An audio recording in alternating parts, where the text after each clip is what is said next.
లోక్సభ ఎన్నికలకు రోజులు దగ్గర పడుతున్న కొద్దీ రాష్ట్ర రాజకీయాలు మరింత రంజుగా మారుతున్నాయి. నేతలు ఒకరిపై ఒకరు మాటల తూటాలు పేలుస్తూ యుద్ధాలకు దిగుతున్నారు. విమర్శలు, ప్రతివిమర్శలు, పంచ్ డైలాగులతో రాష్ట్రం మొత్తం హోరెత్తిపోతోంది. అయితే ఇదే క్రమంలో బీఆర్ఎస్ కు నాగర్ కర్నూల్ మాజీ ఎమ్మెల్యే మర్రి జనార్దన్ రెడ్డి షాక్ ఇవ్వనున్నారా అంటే తాజా పరిస్థితులను బట్టి చూస్తే అవునని సమాధానం వినిపిస్తోంది.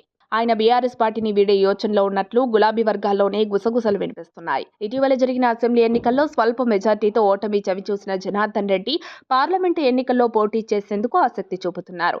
మల్కాజ్గిరి నుంచి కాంగ్రెస్ పార్టీ టికెట్పై పోటీ చేసేందుకు ఢిల్లీలో కాంగ్రెస్ అధిష్టానంతో మర్రి మంతనాలు జరిపారని వార్తలు వినిపిస్తున్నాయి. దీంతో నాగర్ కర్నూల్ బీఆర్ఎస్ నాయకులు, కార్యకర్తలు అయోమయంలో పడ్డారు. నేడు పార్టీ నాయకులు, కార్యకర్తలతో సమావేశం ఏర్పాటు చేశారు. పార్టీ మార్పుపై స్పష్టత వచ్చే అవకాశం ఉంది.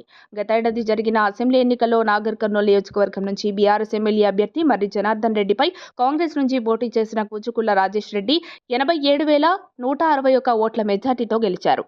ఎమ్మెల్యేగా ఓటమిని చవిచూసిన మర్రి రానున్న లోక్సభ ఎన్నికల్లో మల్కాజ్గిరి ఎంపీ టికెట్ ఆశిస్తున్నారు. మరి ఆయన పార్టీ మార్పుపై అధికారిక ప్రకటన రావాల్సి ఉంది. మరిన్ని అప్డేట్స్ కోసం మా కాయ్ టీవీని సబ్స్క్రైబ్ చేసుకోండి. మా వీడియో కనుక మీకు నచ్చినట్లయితే లైక్ చేయండి, షేర్ చేయండి. మీ విలువైన అభిప్రాయాలను కామెంట్ బాక్స్లో తెలియజేయండి.